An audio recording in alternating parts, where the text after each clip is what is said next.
trying to fit into some ideal. And I know the boomer women know that, but they don't want to tell themselves that truth, because that grief is intense. That you did all you can to conform and to fit in, and it doesn't matter.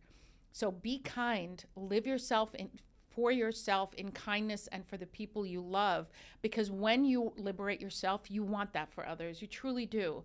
Hello, everyone, and welcome back to another episode of Just Getting Good.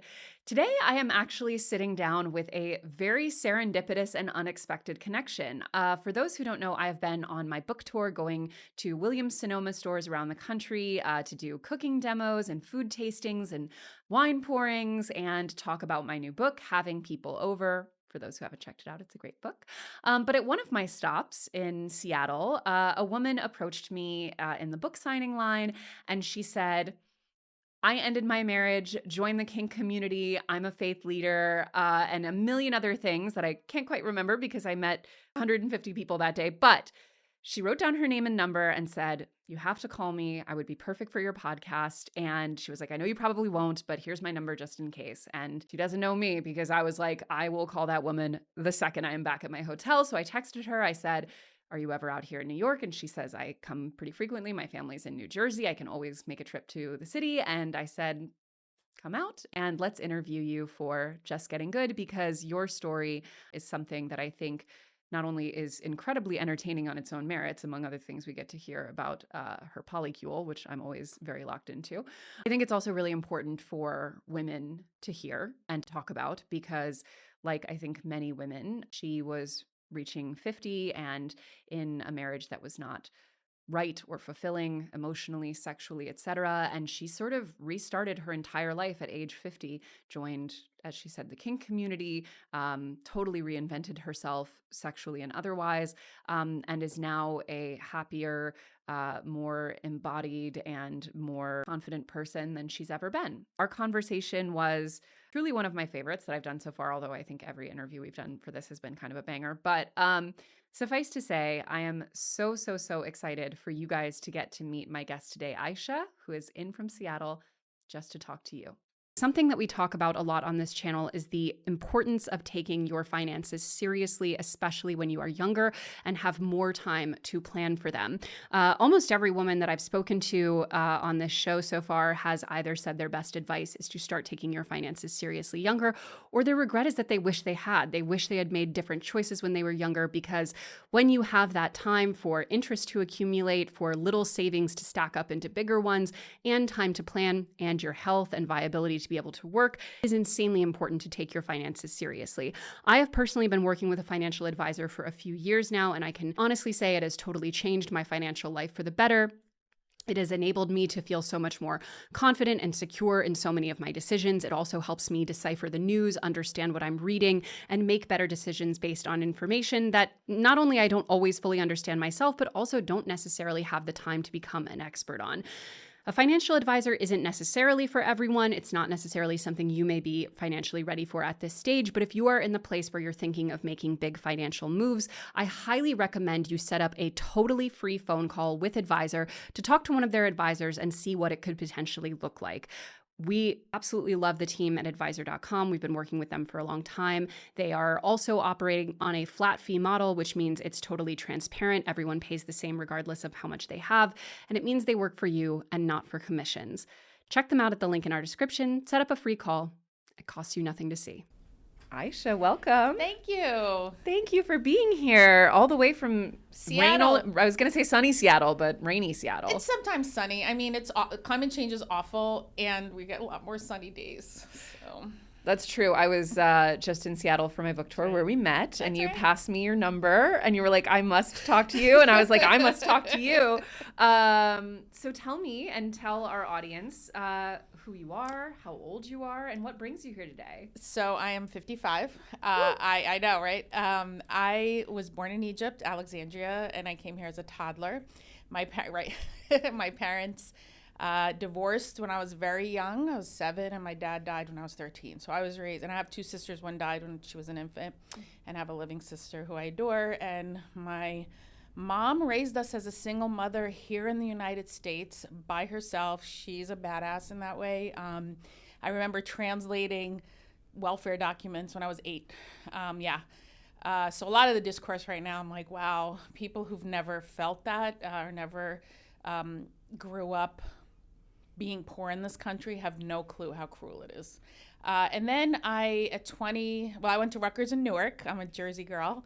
I was raised in Jersey. A lot of Jersey girls on this show. Oh my gosh, we commiserate. I think that's where the spark came. I'm like, I knew.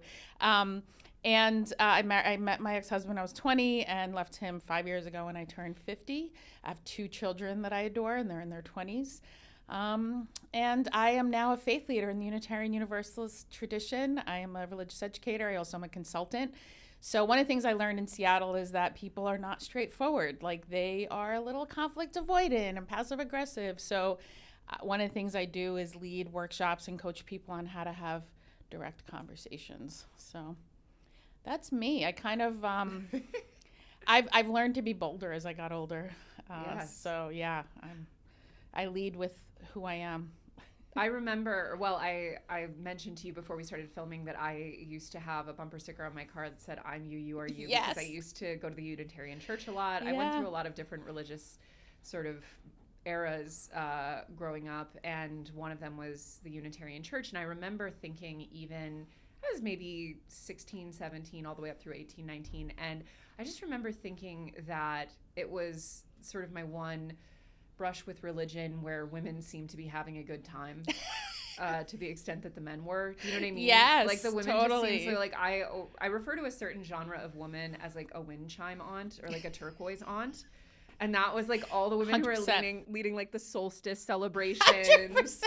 It was so lovely. So what got you into the Unitarian church? So I was raised Muslim. My ex-husband's Jewish, and we were raising our children. And at 5, my daughter came home pronouncing Jesus as the light of the world. And we were like, okay, so let's pick option 3.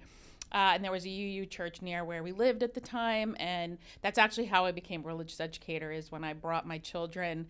And it was I loved that they weren't going to be told they're going to go to hell. No one should ever, if you believe in God, if you believe in a deity, the idea that deity is going to be mad at you seems very petty and absurd for any reason. So I really wanted to have them grow up in a faith that doesn't lead with shame, that leads with, you are affirmed in the fullness of who you are. So that's what I wanted for them. And they don't identify as UU, but I am really proud that I was able to give them a foundation of, you are loved unconditionally, and whether or not you believe in God, that's up to you. I don't really have no attachment to that. Nobody really knows, even though a lot of religion is propaganda. At one point, my daughter said to me, well, Unitarian Universalism is a made-up religion. I said, they're all made up, so we're just honest about it. Spoiler alert, none of this is real. So we call this show Just Getting Good because for a lot of the women that we're talking to, they feel like things in life started getting good for them later than we're often told to expect. For you, at what age do you feel like life really started getting good? Oh, in my 40s. When I moved to, we lived in South America for a couple years, and being around women who all looked like Sofia Vergara, and I did not, I said, thank God I'm here in my 40s, because I loved how I could be around gorgeous women and not feel like I needed to look exactly like them. And I was still married, and I was just like, oh my God, this is the best. I can enjoy being here. So starting in my 40s was when I really was like, oh, I could love life and not be I was never a size 2, not even when I was 2. So I was like, so yeah, I would say in my 40s. Amazing. Now, you said you were raised Muslim and then you married a Jewish man. Now, had you already deconstructed your Muslim faith before? Well, it's interesting. Yes, and. So Okay. I grew up very much in an Egyptian home. So my first language is Arabic, and then I went to Rutgers in Newark, where it was, and I'm a Gen Xer, so this was in the late 80s, early 90s, where a lot of children or immigrants themselves, we were all kind of this hodgepodge United Nations. And I met a Catholic chaplain, college campus chaplain named Brother Robert Clark, and he changed my life. And when I met him, he had this table, and it was all about, and I'm like, well, here's why Islam is correct. And he just listened to me, and he said, well, there's many paths to God. And when I tell you how I was blown away, I'm like, does the Pope know that you're telling me I could be anything I want? And after meeting somebody who was Hindu and Jewish and Catholic, and I mean, I had obviously met and known those folks in high school and public school, but in college, I started realizing like, this one path thing just doesn't make any sense to me. And I met the first time I met an openly gay person, and I'm like, why would I be part of something that says this is wrong? Like, people need to be who they are and loved and affirmed for who they are. So the deconstruction sort of started happening before then. And then I went into, here's what I will tell you. The college clinic at Rutgers, I was trying to remember the doctor's name recently and I didn't, but I was 19 years old. I kept getting my period every couple of weeks. I ended up with cysts. And the female doctor said to me, "Are you under a lot of stress?" I'm like, I don't understand what that has to do with me not getting my period every 5 minutes. And she said, "I think you should go to therapy." And I went to Dr. Green, this amazing Black man therapist. And everything just kind of fell off. I was like, oh my God, what is happening to me? And I was just having an existential crisis at 19. And then I met my then boyfriend, and he said, "You need to tell your mother we're dating." I'm like, well, I can't. She's Muslim, and I'm going to get in trouble. And then the therapist said the same thing to me, and then I did. I told her. She did not take it well, and she left the country for a few years, and I got married at very young. I was just shy of my 23rd birthday. And, I wanted a do-over from the childhood that I didn't have. Yeah. So I think that's why I got married so young. Yeah. And I have two amazing children. I tried to assimilate in suburban New Jersey, and when I tell you, it didn't work. Because I questioned a lot. I was like, in fact, I remember my first PTA meeting when my daughter was in kindergarten, and the discussion was how to start raising, I don't know, it was maybe $25,000 or $30,000 for their 8th grade semi-formal. I said, excuse me, I'm sorry, what? What's happening? And like it was so bizarre, and they were like mad at me. The women were like, they thought I was re-crucifying Jesus. Like, it was bizarre how angry they were. But I'm like, we live near Paterson, New Jersey. Can we raise money for people who need it? Like, so I just never fit in. Then we moved to New Hampshire, and then South America for a couple of years, and now I'm in Seattle. So Seattle, I will say, for as quirky as it is, New York fits my personality the best, but I can't afford to live here. But goes on, maybe I will eventually. But Seattle is, I found quite a community there, and it's pretty exciting and cool. Yeah, I have some really good friends in Seattle. One of my business partners actually lives in Seattle, and it is one of those places that and maybe this is just the outsider view of it, but I always feel like I've stepped back into the 1990s when I go to a lot of Seattle. Like, it just feels, and maybe that's just the number of Frasier episodes I've watched, so I just so heavily associate it with that decade.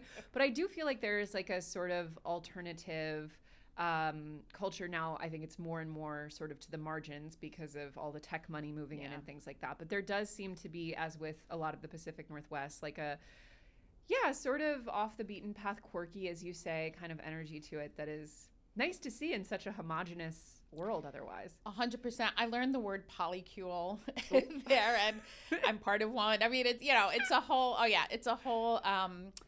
I will say, folks, it's also a lot of transplants. And and we find each other. And it is, I do love kind of, I love the nature. I mean, there's nothing like it. It's just a stunning place.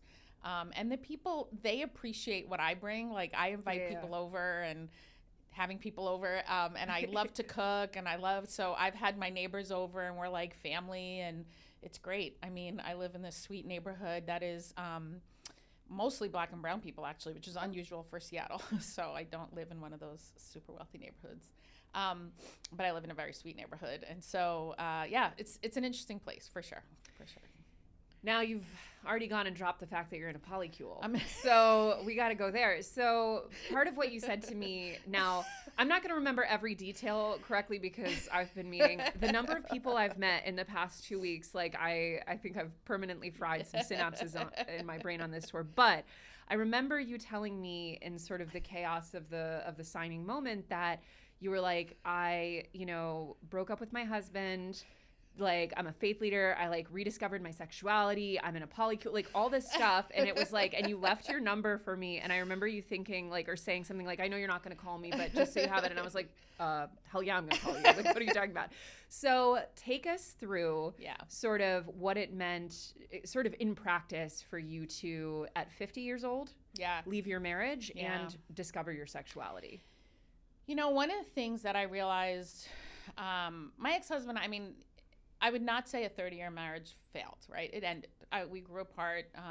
I feel bad for him. You know, he's, you know, he didn't want that. He felt very sad about it. But I was like, you know, we're roommates. This isn't working. So I moved out January 1, 2020. So we were still in lockdown.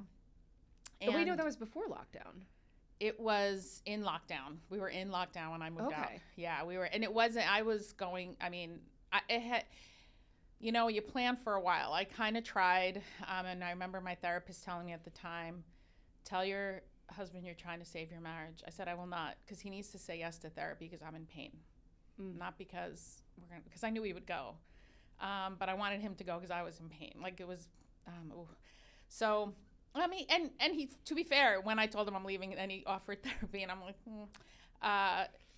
no, thank you. At that point, I was done. You were done. I was done. Yeah. So then I moved out, and I hit the lottery in primary care doctors because my doctor at the time, she now retired, and I cried when she retired, was so encouraging and kind. And I remember when I told her I was starting to date, she said, please write a book. I see so many women your age who think they can't leave, who think they can't start over, who think they can't date. And when I tell you, have dated so much that one of my friends, actually one of the guys I date, he sent me it might have been a TikTok about Cougar Puberty. I said, oh my God, that's so me. Like, literally, because I didn't date that way when I was in my 20s. I mean, maybe I had a couple of boyfriends before I got married, but then, so when I tell you, I discovered the Center for Sex Positive Culture in Seattle, and so I joined. And here's what I want to tell you about sex spaces. Center for, what is that? Sex Positive Culture. It is so there are classes you could join online, and it's based in Seattle, and they have parties, and some of them are kink-based, some of them are rope. You can get tied up and learn how to tie. You can, there's hypnosis. You could take sex hypnosis, or erotic, they don't call it sex hypnosis, they call it erotic hypnosis. So it is a sex positive space that is deeply progressive. And what I love about sex positive spaces is it's consent culture. It is based here's what I'll tell you. And I don't usually go to bars, that's not my thing, but if I went to bars, I would never go home with a human that I met at a bar because it is not premised on consent culture the way places that are intentionally sex positive and sex progressive, they are consent culture based, and that is something that is missing from the general population. So one of the great things about Unitarian Universalism is we have a program called Our Whole Lives, and it is a program that is lifespan, but you could take it at different ages, and they're all age appropriate. And there's an older adult one for over 50, and you're learning things that, especially if you didn't have, we're a very sexually unhealthy society, that's pretty global. I mean, this teaches about consent, about human relationships, about how to talk to each other. That's the other thing I love about, especially being in a polycule or being in sex positive spaces and dating, is how to talk to each other frankly about what you want, what makes you feel good, what you don't want. And, you know, when through my dating life, and it's been 5 years now, you know, I date men and they're like, wow, you're so expressive and you tell me what you want. I love that. I'm like, yeah, you should too. So the thing I've had to be careful of, I will say, in my dating life is I have had to not become the man's therapist. So I had one dude who was like falling apart. I'm like, you need therapy. He's like, I'm too raw. I'm like, what does that mean? Raw. This is when you need to go to therapy. Like, I broke my foot, and I'm like, imagine if I went to the doctor after my foot healed. So, so my friend calls me the relationship assassin, because now, like, as soon as there's any hint of a red flag, I'm like out. I'm like, we're done now. And I tell the men when I date, I said, look, I'm an enthusiastic person. Don't mistake my enthusiasm for attachment, because I don't need you. And they always get surprised when I break up with them. Like, I don't know why I tried to tell you. Like, and I certainly don't want you moving in here. I was dating one guy who's like, he was leaving his wife, and he's like, no, I'm looking for places. Don't worry, I won't move in here. I said, who's worried? That offer was not on the table. I don't, no. As they say, nobody falls in love faster than a man who needs a place to live. Listen. I said, oh no, honey, absolutely not. So yeah, I've had, and I will tell you at 50, I remember I have an amazing therapist, Barb, who takes notes. And then she'll go back through her notes to refer to things I said. I'm like, that's just mean, Barb. What are you doing? Anyway, so she said to me, one of the things she helped me see was how much I was repeating the pattern of my marriage in dating. I was dating emotionally unavailable men, but being self-aware and being emotionally available are not the same.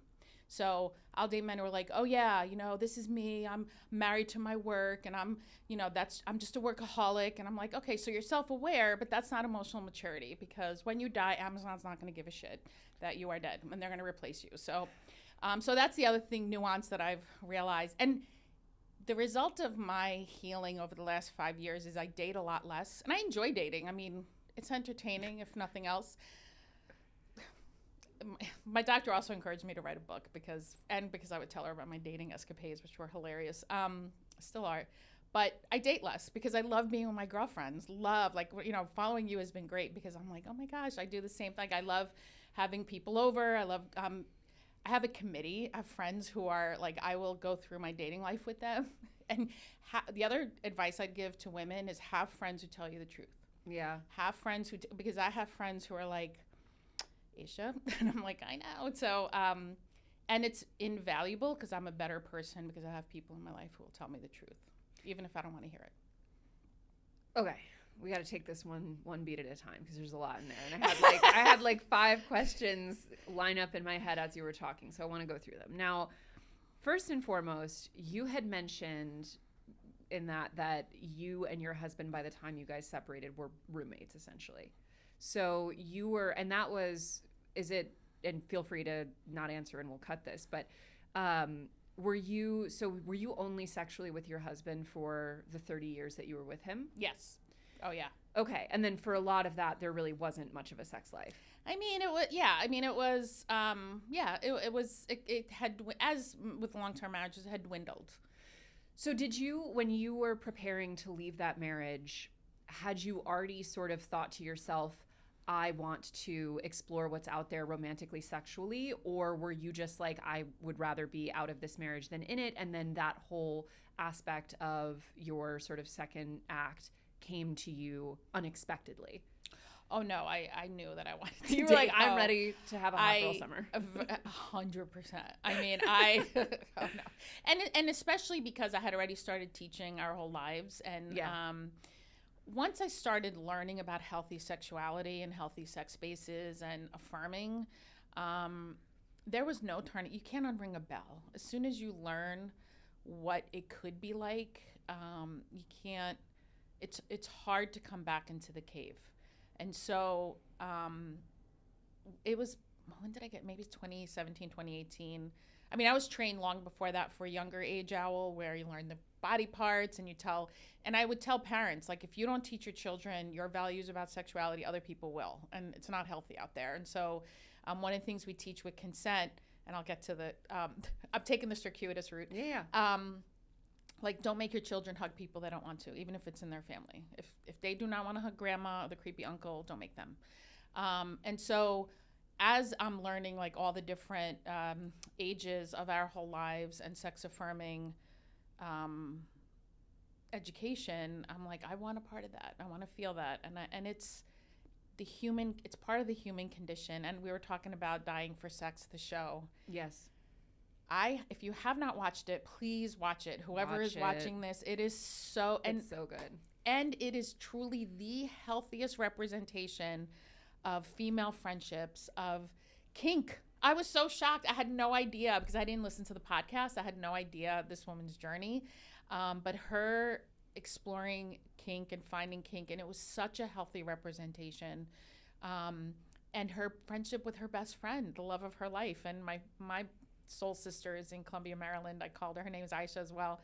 And I'm like, oh my God, I thought of us. And we were both like, I know, I thought of you too. And just that, And there was a guy in the Dying for Sex, but he wasn't the main character. It wasn't about him. It was about what, the show is very much what it means to be human and how we explore our sexuality without shame. I think that's the biggest thing I would say is I've learned.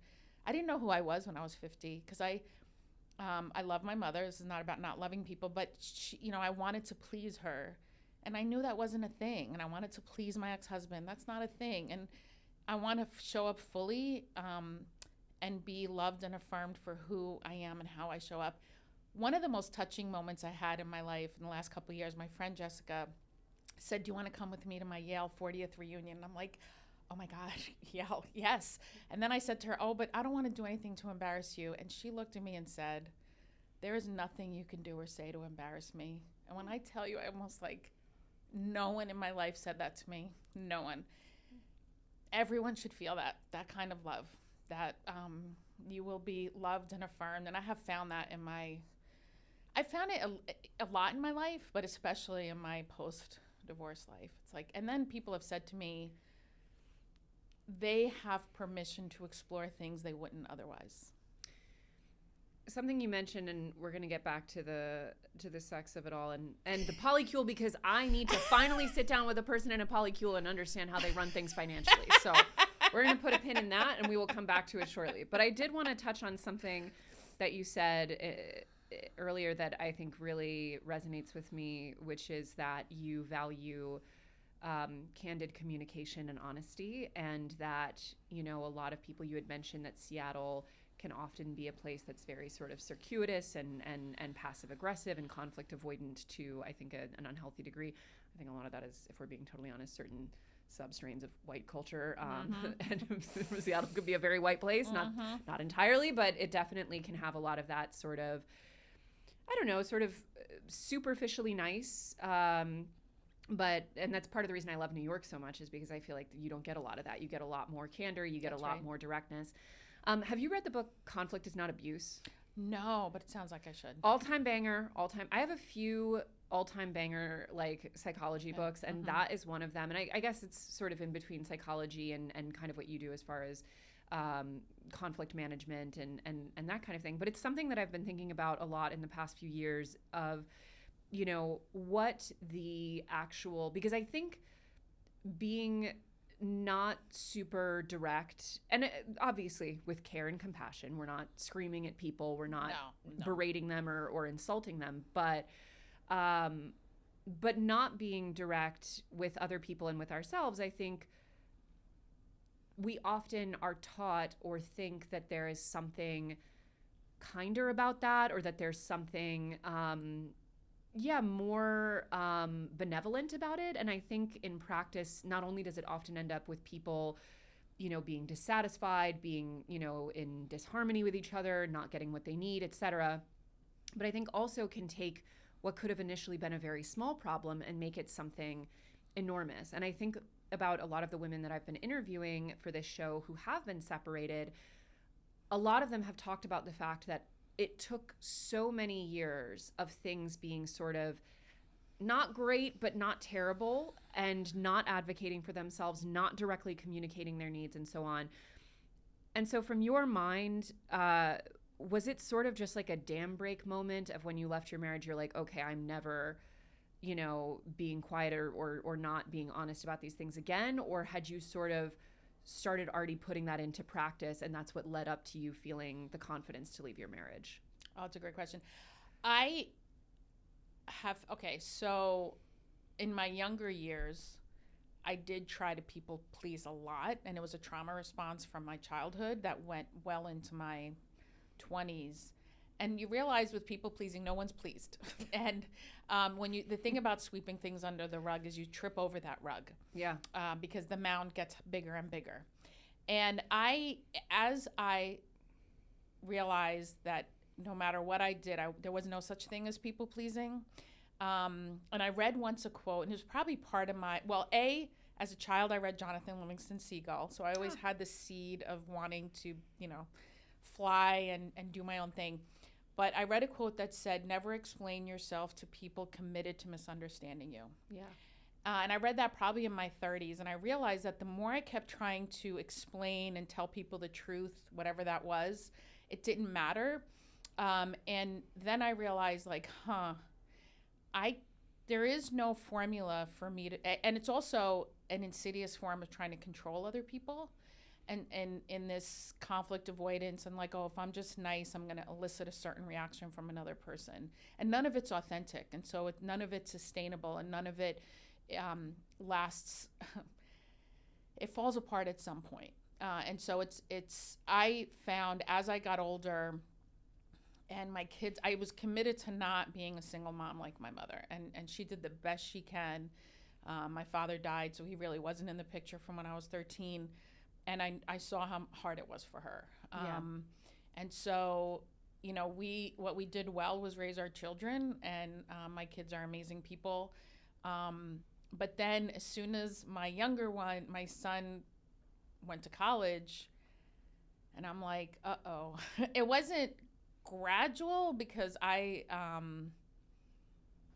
one of my friends said to me, you should have broken dishes, like gotten his attention, because I would say, hey, I'm needing this thing. And I think he told him, I think people live in their own stories. And if you don't, that's why I'm saying have friends who tell you the truth. Because if you don't check that story out you have in your head, you believe it's the truth. And sometimes it's not, or at least it's not the complete truth. And so he told himself I wouldn't leave, which is sad. And then the day I said, I also never threatened to leave. Like, we never fought that way. I wasn't like, oh, I'm out of here. That wasn't a thing I ever said. So I know the day I said it, he knew I was serious. And I just couldn't, my soul was dying. It was like, I couldn't live in a place that I couldn't be myself. I tried to be what he wanted. Like, I tried to be what my mother wanted, and both things weren't real. And it's not possible. Sorry. No, go ahead. That was it. I hope I answered your question. You did. You did. Read the people pleaser thing. I love that quote. That's like, oh, you're a people pleaser? Name 3 people that are pleased with you. Hello. It's like the thing that's like, also the people who are most loud and proud about, like, I don't care what anyone thinks of me, are like the people who should most care. And by the way, I think that's a fine line, and something I also think about a lot and have been thinking about a lot in the context of this show, because a lot of the women I've been speaking to are, I think to do a show like this, period, takes a lot of balls. 100%. In terms of, putting yourself out there to a wide audience who doesn't know you, who's going to react any way they want to. And like, even, our first guest, Anita, who had an overwhelmingly positive reaction, and how could you not? Like, there were still nasty comments, because that's YouTube, and we do our best to scrub them as quickly as we can. But like, I do think what's kind of a fine line for me as I think about it is like the line between being embodied and in alignment with yourself and feeling kind of unapologetic about the person that you are, but also at the same time keeping a very strong sense of not just empathy, but also I am also part of a community, and I need to compromise, and I need to fit into what everyone else is doing as well. And you obviously are someone who's kind of gone from both extremes, doing nothing but conforming essentially to things that were not true to you, to being very unapologetic and very kind of in alignment with your wants and needs, to the point of, bailing on a relationship at the first sign of a red flag, which I salute you for.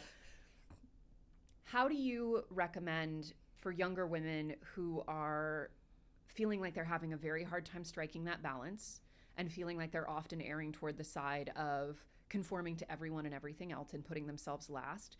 How do you recommend that they start to get more in alignment with themselves and their own needs without necessarily becoming, to be totally honest, a selfish or unkind person? Yeah, I love community. I have community. I have friends. I love my friends. I think I'm a consultant along with being a faith leader. One of the things I do is teach or facilitate a workshop called Centering Skill Building for Empathy. So I think be a person who, if you don't know how to be empathetic, or that's not your go-to, learn how to do that. Nonviolent communication is a good start. But also, we can't survive without community. So we can't. I mean, I have never tried. I grew up, even though, in the United States as a kid, we were a little bit isolated because my mom, did her best to protect us. When we'd go back to Egypt in the summers, I come from an enormous family, and my mom's one of 11. And so everything was just this, and everything we did was multi-generational. So I would be with aunts and uncles and cousins. So as I was, even throughout my whole marriage, I have friends every place I've lived, and I intentionally invite people into my home, make dinner. I love to break bread with people. And I've never isolated myself from connection. I went to school, I went actually here in Manhattan, Hunter College School of Social Work, and my inclination and orientation is always to connect with people because we're hardwired for connection. If we forget that, it's to our detriment and peril. So yeah, you can make I have it when I said to my friend, like, I don't care what other people think. She said, you do. You care about what people you love think. Yeah. And so that is true. I don't want to, I don't ever want to be unkind. I lead with empathy. And I think that is a conscious choice. I will say the more I've healed, the less I'm attached to controlling how other people think. So I could be disappointed or grieved if somebody, because I put myself out there, sometimes I am the object of people's projection. And when people yell at me, which is weird to say, but I've had it happen recently, and I'm like, I'm being yelled at by another grown-ass woman. Like, what is happening? And I didn't yell back. That person, like, slowly is not close to me anymore. Like, you don't get access to me. Yeah. I don't have to be an asshole back. I don't have to. It's like, I can show you kindness, but it takes a lot. I've been in and out of therapy since I was 19. So I would say, like, having an accountability partner in life, or at least, again, if you don't want to be in therapy or can't afford it, because I know it is expensive, have friends who tell you the truth. Have an accountable relationship where somebody can say to you, that was like wild or fucked up, or I'm sorry, or oh, you can curse. Oh, good. Fucked Yeah, up. In Seattle, it's very funny. People think, yeah, I know. So welcome to New York, baby. Welcome to New York. We curse all the time. So I would say it is an intentional choice to how you treat people and how you want people to be in your life. And so I am unapologetic, but most of my friends will tell you I'm kind. Like, I really lead because I want that. Somebody said to me once, like, oh my God, you're so flexible. I'm like, well, I'm the flexibility I want to see in the world. Like, I'm truly, I will say, Gandhi said, be the change you want to be in the world. Be the friend you want, and lead with, and if it's not working, then try to figure out why. Like, and it could be a emotional unavailability, or there's something in your childhood that impacted how intimate you could be platonically or not. On that note about, going back to Egypt a lot, now I don't want to misspeak. Egyptians, are we more identifying as Arab or as North African? So it depends on which Egyptian you ask. You're going to get 18 answers. So I very much more identify with the North African. Yeah. I love being African. My grandmother's from Sudan. So I, North? I'm careful. And Sudanese Arabic in the North is the same as Egyptian. Yeah. Like, I understand them more than anybody else in the Arab world. But yeah, so my identity, I very much identify as Black Arab, but I also know that I'm not a descendant of enslaved Africans. I definitely, but I don't want to lean into the anti-Blackness, which is unfortunately rampant in Egypt. And so I'm like, no, we're Black. Like, my grandmother is very much from Sudan, and my great-grandmother. And so I'm not going to deny that, but I think, and we're very culturally Arab. So yeah, that's kind of where I've landed, being a fish out of all the waters. Yeah. So, yeah. Well, I ask because, something I've noticed with kind of by chance, a lot of the closest people in my life are either sort of North African or Middle Eastern. And I've noticed that in a lot of, especially for the women in these cultures now, it's a little different because, some of them are, Amazigh or identify less with the Islam aspect of it. But suffice to say, it is an extremely fascinating combination of at once such an embodiment in community, in presence, in human connection and vibrancy, and also, in many cases, an enormous amount of repression around sexuality, around, femininity, eroticism.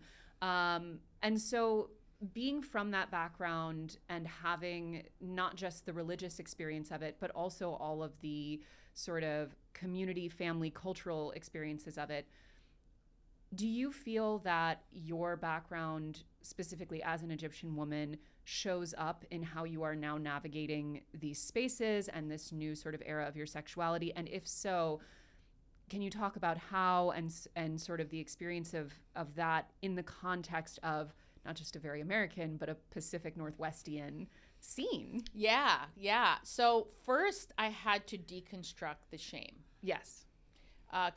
Because it is true. I've heard Muslim women over the years say, you know, we keep our name when we get married and we keep land, and all that's true in terms of the Quran, like the rules of marriage. Khadijah was a businesswoman. Khadijah was a businesswoman. All of that's true. And I was, you know, when I hear sometimes evangelical Christians talk about purity culture, I'm like, oh my God, I grew up with the same thing. Like the apple, a man only wants an apple that is unblemished, not one that is bruised. Oh, it's so gross. Yeesh. Yeah, exactly. And so there was, for me, definitely, especially really post-divorce, because when I was married.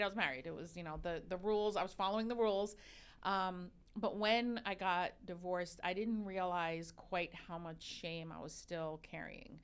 And so there was a significant part of my deconstruction and my post-divorce therapy has been claiming who I am and truly letting go of the conditioning of shame and embracing who I am, my body the way it is. My body's changed. I mean, I'm over 50, I'm postmenopausal, which is at once incredibly freeing, and also, hey body, what's up? Like, what's happening? I have to work 10 times harder to even, and I still gained weight. I mean, it is what it is. And I've had to, so really a lot of truly letting go of shame, drop kicking shame into the sun.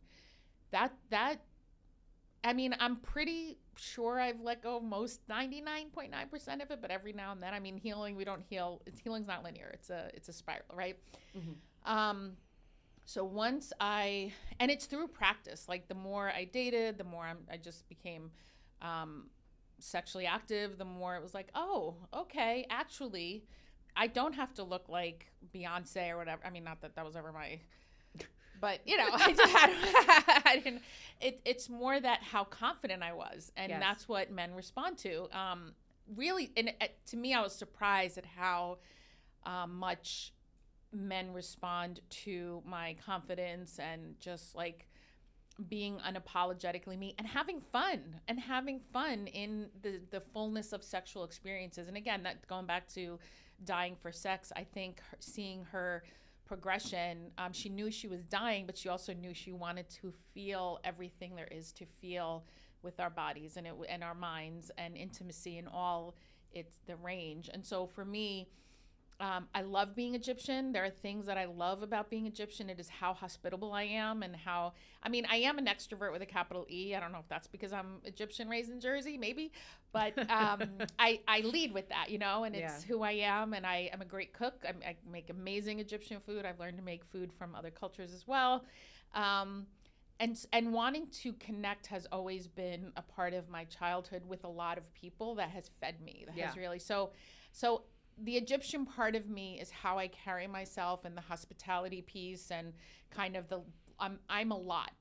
And now I've learned that's a great thing. I don't need to make myself less than for anybody. Growing up as an immigrant in the United States is such a fascinating experience, especially in New Jersey where it felt like half the state was immigrants from somewhere else. And so on some level I was a fish out of water, and on some level I'm like, I find my own pond. And that's what I realized. I think really everywhere I've lived, but especially in Seattle post-divorce, I just create my own space. And I want to include as many people as possible. And I was dating this one guy who was like lamenting that his friends would do things and have parties and kind of leave him out. And I'm like, my friends check with me first if I'm going to be in town. So that way they can, and I'm like, but I cultivated that because I'm there for them. You know, and this was the same guy who was like, I'm a workaholic. And I'm like, that's not a flex. So that's why your friends really don't include you, because you're too busy working for a company who doesn't give a shit about you. But anyway. There is, I will say, that specific, like, I cultivated and then I sort of, you know, enjoy the harvest is, I've noticed, especially in doing the book, having people over, that so many Americans who are many generation American, who are from, a lot of these suburban communities that are all about separation and the nuclear family and, individualism and stuff. Like, I think I underestimated the degree to which a lot of Americans, especially younger Americans, truly do not have the language of hospitality. They don't have the norms. They don't have the instincts. And they really don't know what is expected of them. They don't know how to show up. They don't know. And I think that there becomes then, when people are not as good at cultivating these relationships or cultivating this community, there becomes almost a sort of preemptive defensiveness around it, as if, I don't need anyone, or, I have me and my immediate family. And, even something as simple as like who you define as your family. For a lot of people, it stops literally at their house. Listen, Martha Stewart didn't just re-release Entertaining for no reason. Right. Read it. Set a table, for God's sakes. Now you're in a polycule. I mean, my friends would probably be like, we're not exactly, I call them my poly family. We don't share finances. We're not in that kind of, like, okay. we don't live together. No. And I will tell you, I mean, from what I've heard of other polycules who do live together, they have like one account where everybody puts money into, but they don't share all one account. So there's you give whatever it is, a few $100 a month, depending on where you're living and what the expenses are. And then there's a shared account, but that's my understanding, because I don't know that I ever want to live with anyone again. We'll see. I love having my own space. Oh my God. Please break down your poly family, and what does that entail? What does that look like? Yeah, they're amazing. So, and actually 2 of them are getting married this summer. I'm outing that. Oh, everybody knows. They had an engagement party. Anyway, so what's funny is I dated them both separately. And then when I dated, and then went on a date with John, I said, oh, you're really great. You need to go out with him. So she calls him her first referral. So they then moved in together, and now they're gonna get married. And I adore them. And then through them, then I met another person who's part of my poly family, Sean, and she and I were dating the same guy. And when I went to break up with him, he's like, Shauna broke up with me. I'm like, damn it, Shauna. So I waited a week just to be nice. And then I broke up with him. But Shauna, the best things come out of that relationship was her. And then my other part of my poly family is Lena, who I met through. So it's just like a very comfortable situation where when I don't even see them that often, I don't really see anybody that often. I mean, I'd love to have a primary partner, and I'm not attached to it, but where it's like when we're together, and like the last time I had dinner with to their house, we had dinner and then we like snuggled. That was it. Like there wasn't even, it doesn't necessarily end up in sex. It's sometimes we're just like having this sweet familiarity that's just intimate and kind and loving. And so I adore them, and they adore me. And it's just it's like, we're getting older, and just knowing that I can count on them no matter what. I had and then I have my friends who I don't, now God bless my children, who now get confused with people they meet. And I was introducing part of my chosen family, not my poly family, to my son. And they, in fact, they stayed with me for a week. I had half my thyroid taken out last year. But my son's like, so what's their deal, Mom? I go, what do you mean their deal? He's like what are they into? I'm like, I don't understand what you're asking. And then I'm like, oh, no. They're actually my vanilla, they're just plain friends. Like, I don't, like he thought it was very funny. And I love that I tell my children just enough I'm like, I'm proud of how I live. Like, I'm not ashamed of anything, but I don't give them too many details. We don't need to be getting in the gory details of mom's sex life. We don't need ever. I mean, even this. Don't watch this. Aisha's children don't watch this. What's funny is when my daughter, she called me one day. I'm like, want to hear a fun thing I'm going to do? She goes, not if it has anything to do with sex. I'm like, it doesn't. And then I told her, and then she's like, Mom. And I said, no, it wasn't. I said, I'm going to be on this show to talk about sex. She goes, I told you. I said, no, I'm not talking to you about sex. She goes, don't gaslight me. So, yeah. So and shout out to Phil and Dee, who are my friends who stayed with me. As soon as I was on the phone with her, and I said, hey, I'm having surgery. She goes, oh, what are the dates? And I thought she was just like an FYI. She goes, Phil and I will be there. I almost start crying. I'm like, oh my gosh. Like, I didn't even have to ask. She just said, oh yeah, we'll be there. And then my friend Aisha flew out from Maryland. They tag teamed after they were done. And for 2 weeks, I had people taking care of me. It was That's Beautiful. community, baby. That's community, baby. You reap what you sow. Okay, but so you don't feel that any of these sort of polycule connections are moving toward anything more sort of long-term? It's beautiful as it is. They could be life partners. I mean, it's not, that's the thing that's been beautiful deconstructing monogamy, is I have beautiful lifelong relationships that are exactly what they are. We don't live together. There will be no plans to live together. We check in on each other. I only see Lena like every couple months. Like, I have comets, like men that I kind of like Haley's comet. So men that I see come around once every year. Yeah. Yeah. So one of them was just hanging out with me last week. And he lives 5 hours away. So not going to see him that often. Another one doesn't live far from me, but I see. So it's just a fun, like, dating, life where I now have regular partners that I don't see that often, because sometimes I don't, it just doesn't work out. And our schedules are always bananas. We're all working, and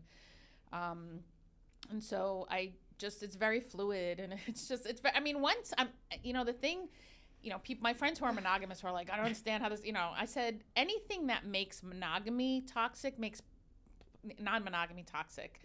And so it's not the method, it's just how you show up. And so I'll tell you, I loved for a long time being in a monogamous marriage, for having little kids. And I had always friends. I lived on a cul-de-sac in New Jersey, very suburban. And my best friend, Donna, who's still my best friend, lived 2 houses away. She had 2 kids. I had 2 kids, and they're same exact age. And without her, I didn't have the language at the time, and we didn't sleep together at all. But she would have been my polycule, part of my poly family. Like, she and I were but wasn't sexual at all. But she's one of my best friends. She's one of the loves of my life, and she's my friend. And she is my kid's second mom. And I adore her. And so I've always had close friendships, and I cultivated them because it's beautiful to do that. And I love and I am an extrovert, to be fair. Now, okay. Well, first of all, per some ethical non-monogamy not being ethical at all, you need to take your consultancy to Bushwick, because they're running amok over there. Bushwick? What's going on in Bushwick? It's just like all of my like queer/non-monogamous friends are all like, they're just like, every gaslighter in the world is in that neighborhood, and they're all just like engaging in, non-monogamy in ways that are exploitative, dishonest, like situationships that are misleading, like all that kind of stuff. And I think that we're in sort of a weird middle ground socially, where there's like at once more freedom to explore these non-traditional methods of connecting, but there's also not really any sort of playbook for how that, what that should require of people, what they need to kind of show up with in terms of communication, honesty, transparency, all those things. So you end up with a lot of people who are in sort of this middle ground. Now, is your Polycule, is that based around your involvement in the kink space? Yes, that is how one of them, not Shauna and I, it was just, we were dating the same guy, and he introduced us because he thought we would get along, and he was right. But then I met the other folks through that space. But the thing I want to say about the point you made about people kind of being all over the place and gaslighting, if people haven't done their own work, it doesn't matter what situation, whether or not they're in a monogamous marriage or in that is where people play out and project whatever it is that they haven't healed from. Yeah. And so that's really the basis of it. So people who aren't doing their own work do a lot of damage to others, and project a lot and don't want to own things because shame. They're afraid to say they're wrong. That is one thing. Like I worked for a Unitarian church for 7 years, right outside Seattle. And I remember they did one of their reviews of me was to ask people in the congregation just questions about how I showed up. And I remember the board vice president at the time said to me, even people who don't like you know that you tell the truth. I'm like, listen, what more? All we have is our integrity. So so at least like that. And because I've done a lot of work and I could hear hard things, I don't like it. I don't want people to, but if I know it's the truth, like if I know the truth about myself and someone points something out, it's not easy, and it doesn't mean sometimes I won't cry. However, I know that I want to be a better person. Yeah. And I can't be that if I'm just like, la, la, la, it doesn't matter what you say, I'm right, you're wrong. and then joy is so much more joyful. Like the colors are brighter when you know the just me 5 years ago. I'm the same person, but I'm more me. I found myself, you know, yeah, I'm more me, but I didn't quite know who that was. I didn't Yeah. get tattoos till I was over 50. I thought I spent my whole life going, I will never get a tattoo. I will never get a tattoo. And now I have 4. And one of them is right here. And here you are. Now, as far as knowing a lot of these people through the kink space, for those who are not familiar with how that works, now, is it people go there because they're centered around like their one kink and they like sort by like it's like the color wars and it's like the rope people are over here, the balloon people, do you know what I mean? Like, is it like that, or is it like everyone's just kind of dim sum sampling everything? It depends. So there are those who, and one of the things about, so there's there's a lot of conferences around the country, around the world, that centers around kink workshops. You can learn about different things. If that is your orientation and you start going, attending things, you may find you like one thing more than another, or you find that something you thought you liked, like, no, I actually don't like that as much.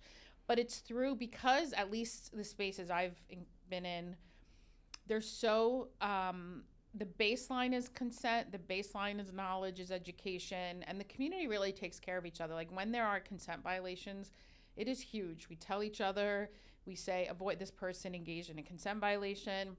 And then that person is not welcome in spaces anymore. But in terms of what we like, it is only by being and being a part of it. And it's not, it doesn't have to be centered on one thing. It would kind of be hard because there's so much out there. But you could only go to like a rope workshop. So a workshop on, there's like suspension, so how to do that safely so you don't hurt someone, because you can hit a nerve, and if you tie incorrectly and suspend someone, you can actually do damage. So there's a lot of education. But then you can get suspended and not like it and say, you know, this isn't my thing, maybe I like wax, and then you get and then you learn that soy wax is a lot cooler than regular wax. And so it's very much a space of learning about likes and dislikes, and you know, if you're open to that exploration, it could be a lot of fun. And it really, to me, it feels, it's a taste of what liberation could be. And I think it's why like the religious right lose their minds over such open spaces. Also, please leave trans people alone. Leave trans people alone and their families. Like, it's so distressing, but I think it is part of, do we want a society that controls or cares? And right now, all this oppression is about wanting to control others, which is impossible. So what would it look like if we leaned into care for each other? And very much the spaces that are sex positive that I inhabit are very much about caring for each other and learning what that is. Now, as far as the, you know, sort of, you mentioned, you referred to it as Cougar Puberty. Cougar Puberty. Now, given that you said that you're postmenopausal, does that mean that you went through your Cougar Puberty through menopause? Sure did. And here's one of the things about that I love about being in Seattle and having the primary care doctor that I had, and having friends who we talk openly about intimacy. And I have a friend who's about 10 years older than me, and she was telling me that she started to have some issues of drying up and things not working the way they once did. And her doctor told her about estradiol. I was mispronouncing estradiol. Yeah. And then she said, you know, my doctor said I should have started this 10 years ago. I'm like, well, I am 10 years younger than you. Let me run to the doctor. And in fact, my doctor was like, oh yeah, absolutely. And it's super safe. You can use this. And I've been on it now for almost 5 years, and it's amazing. And it's because I have this open relationship with people who aren't afraid to say, here's the thing to make your sex life better.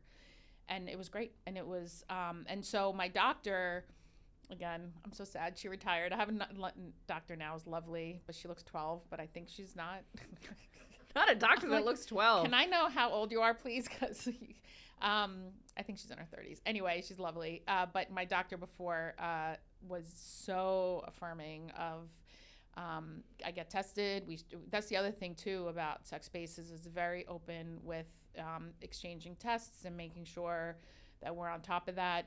One of the things that's happening in elder folks' homes is, and where there's gonorrhea all over the place because they haven't taken classes. They don't know what it is to be safe. They don't have to use protection. They don't want to use, right. And they don't want to talk about it and say, hey, get tested. Let's exchange tests. And because there's a lot, again, these are folks that carry shame. The boomers, oh my gosh, carry so much shame. And if we can deconstruct that shame and say, hey, just because you're 78 doesn't mean you shouldn't get pleasure, but here's how to do it safely.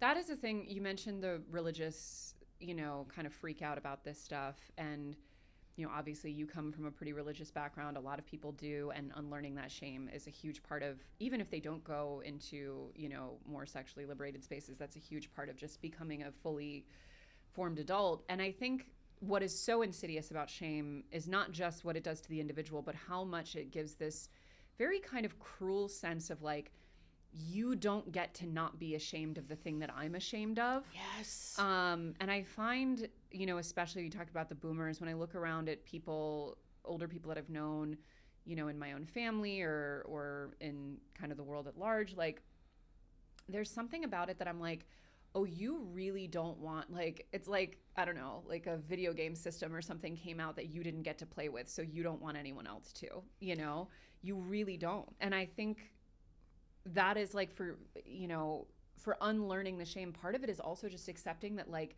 for most of the people who would put that shame on you and who would make you feel bad about getting to have, in many ways, a better life, that's them.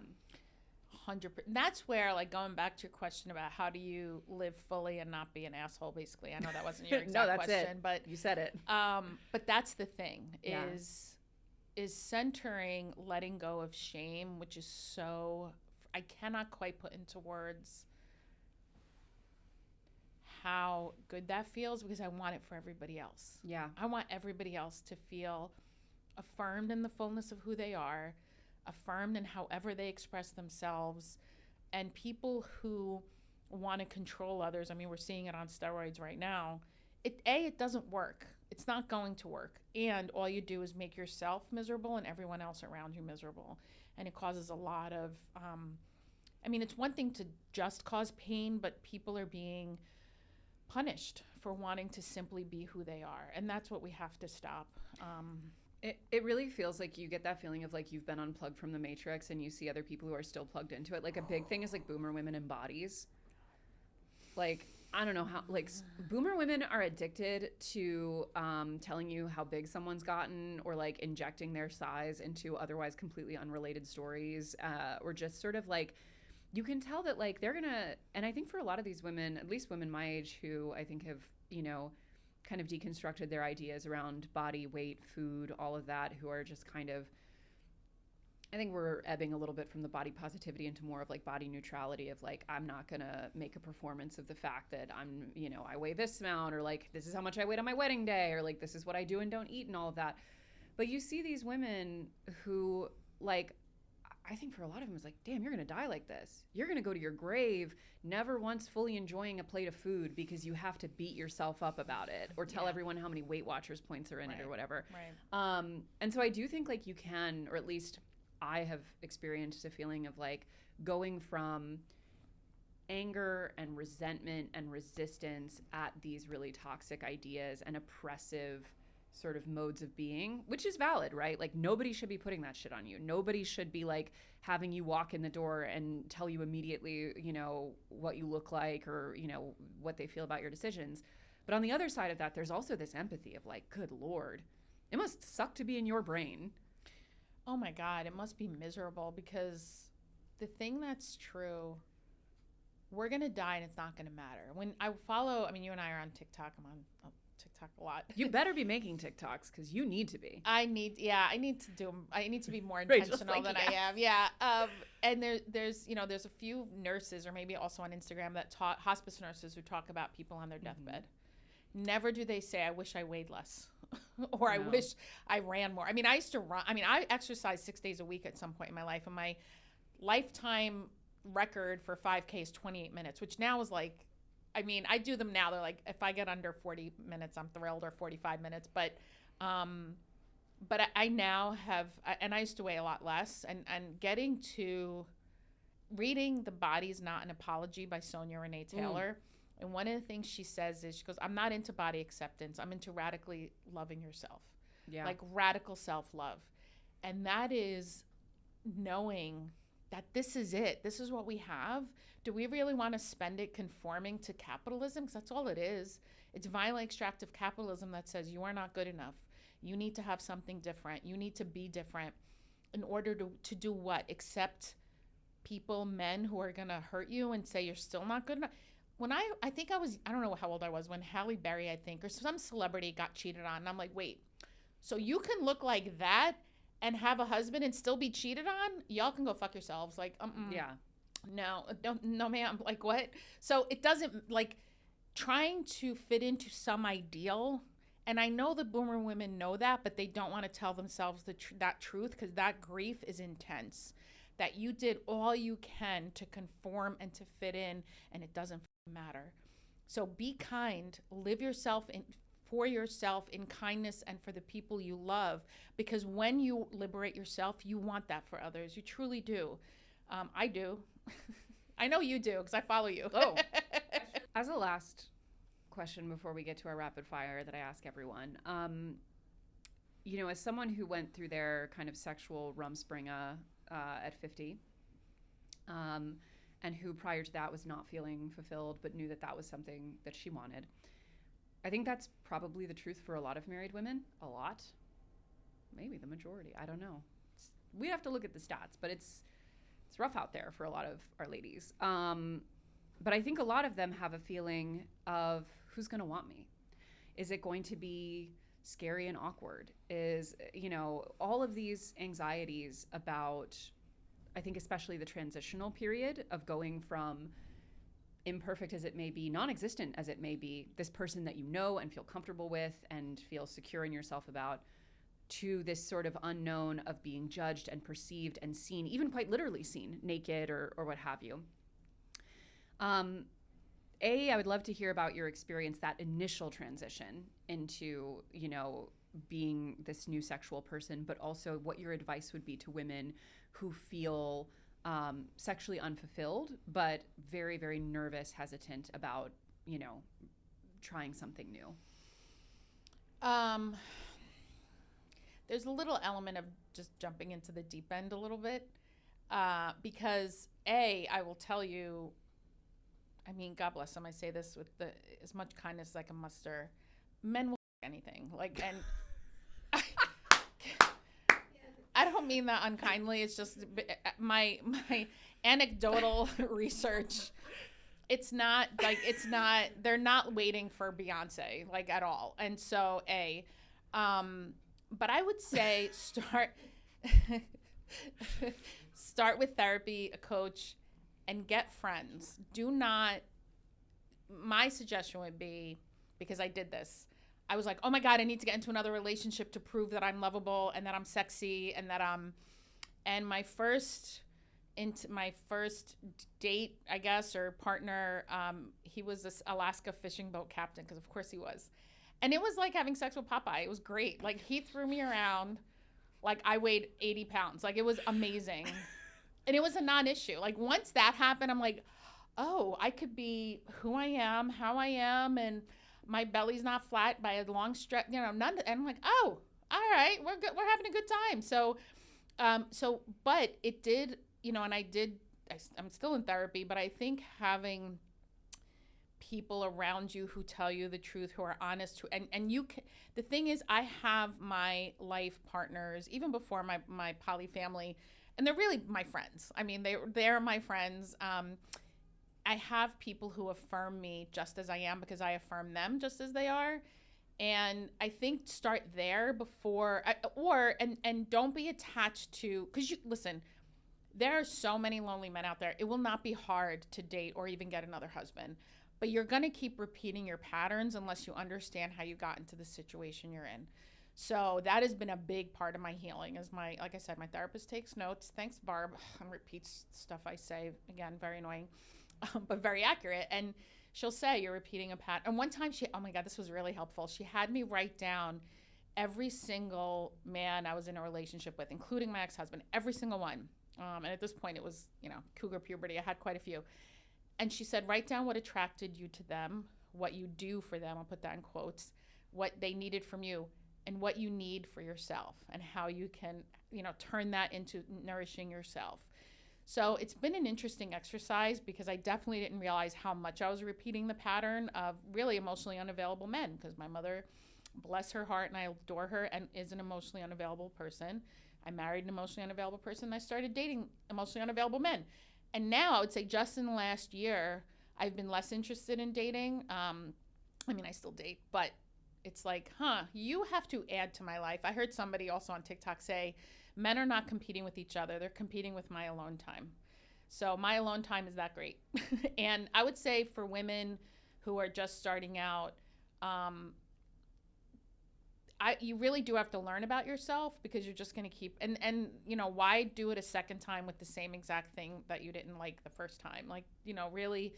And there's, the only way out is through. There's no easy way out of this. We're in a society that is deeply unhealthy and does want to hurt each other. And we also have a lot of care, and this awakening of women leaving their marriages in droves, what I'm hearing. I don't know what the actual statistics are, but anecdotally, at least on TikTok, everybody's leaving their husband.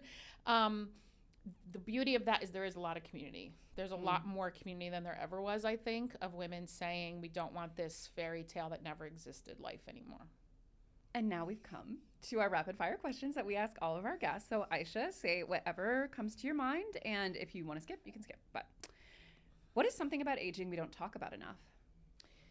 We don't talk about how to age in a healthy way with our bodies and sexually, and how women and men and transgender folks and non-binary folks can still enjoy intimacy in all its forms, and it does not have to be intercourse. Just cuddling. Like there are folks you can ask to just cuddle with in Seattle. I don't know if it's here in New York, but so I don't think we talk about how much we need physical intimacy, and it does not have to be centered around intercourse. I can't. It's hard to picture the streets of New York people being like, call me to cuddle. It's a thing in Seattle. It's very sweet. That Pacific Northwest, man. I know. They have cuddle on a different time. Cuddle puddles. Oh my God. Wait, I have to just ask this. Sometimes I get targeted with these TikToks of like swinger cruises. Yeah, I won't do that.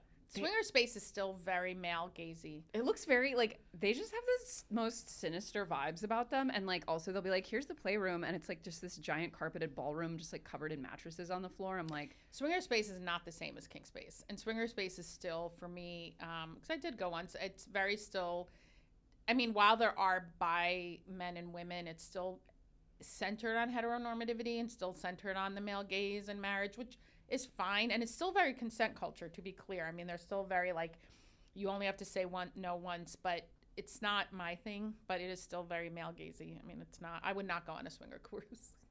I affirm people doing it. It's just not my thing. What is something that you enjoy about aging that you did not expect to? Whew.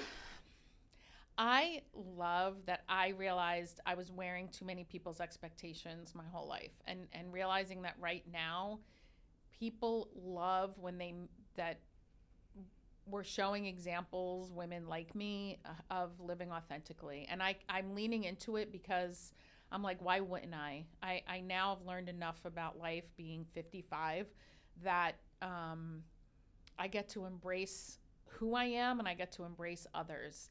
And that came with aging. That came very much being a middle-aged woman post-menopause, like no F's left to give. It's like, I'm going to be who I am. But I want to lean into kindness because I'm so self-connected and grounded. What is the most important thing you've learned about money in the past few decades? Oh, no, harder. I grew up poor, and I did not have my own bank account till I left. Your marriage? My marriage. I actually probably need to join the financial diet. I have learned that I learned that, like food, because I'm an emotional eater, I've learned that I get the dopamine hit from TikTok shop and buying things. So I've definitely learned to curb that. I'm doing better at like, okay, do I really need this thing? It's 1 a.m. and I haven't gotten to sleep. Probably not. So I've learned that I need to be mindful that spending money is not a source of anything. Like I need to spend it wisely, and it can bring me joy, but I need to not lean into it as a dopamine hit, if that makes sense. Totally. What is the most important thing you've learned about relationships in the past few decades? Being in authentic relationships, both friendships and platonic and all of them, not just sexual. I mean, actually, to me, my most important relationships are the ones that are based on friendship and being authentic with each other and moving through the hard stuff. And repair. I think I don't talk about forgiveness, even with like if I, and it was that I learned with my children. My son was younger, and I screeched at him and I said, "Oh, will you forgive me?" He goes, "I'm not ready yet, Mom." And it was something in that moment that I'm like, "Oh, A, I love that he said that because he needed time, and B, what I learned about relationships is when I screw up, I say so, and I ask for repair, and that is the most important thing, is moving through challenges, because authentic relationships aren't going to be perfect, and that's okay. But having them and having people you call chosen family is one of the most beautiful gifts of life. Yay. And as a last question, what advice would you give to a 30-something woman who is currently single without kids and not where she wants to be financially? Get help. Connect with either something like the Financial Diet, or connect with a coach or friend. I have a committee. I joke about it, but it's true. I have a group of people, non-binary women, folks who we get together and we talk to each other. We check in. And don't center. A relationship will never be the answer to any of life's problems. I think it's fun to be in a relationship for sure, and I enjoy it, and I enjoy dating, but it is no longer. One time I thought that was everything, and I couldn't be who I am without that, and that is simply the furthest from the truth. So know that you can do hard things. I wish I knew that when I was younger. I was afraid. I told myself I could never live alone my whole life until I did, and now I can't imagine living any other way. So know you could do hard things, but don't do it alone. We need community. We do. Aisha. Oh, this has been such a wonderful conversation. Thank you. And can I give my CLF, my Church of Larger Fellowship website? Oh my gosh, I was just about to ask, where should people go? So I am co-lead, part of the co-lead ministry team, along with Reverend Dr. Michael Tino, of the Church of the Larger Fellowship, and we have an extensive prison ministry. We have incarcerated UUs. Most prison ministries are either like evangelical Christian or tend to be more conservative, where we affirm trans people who are incarcerated and part of the, any spectrum of the LGBT community, along with people who don't believe in God and want to be affirmed. So clfuu.org. We need money. We're raising money all the time. And we have a global ministry that's online. So you could see my sermons if you are, I did a whole sermon on body positivity and my tattoos one time. So, and I have a consultancy. So if the Polycule in Portland needs support, connectlearngrow.org. You can find me there as well. My social media is a little boring, but it's mostly, wanting to change the world for the better. So that's what but basically Connect, Learn, Grow, or clfuu.org. So thank you. Thank you. And I'm sure this is not the end of our audience seeing you on the channel, but thank you so much for coming by. This was such a joy. Thank you. Thank you for coming to Seattle. I was so excited when I saw you. I have your book. It's signed. It was so great. So and I love it. I'm enjoying it. So thank you. My pleasure. And thank you all for joining. And I will see you back here next week on an all new episode of Just Getting Good.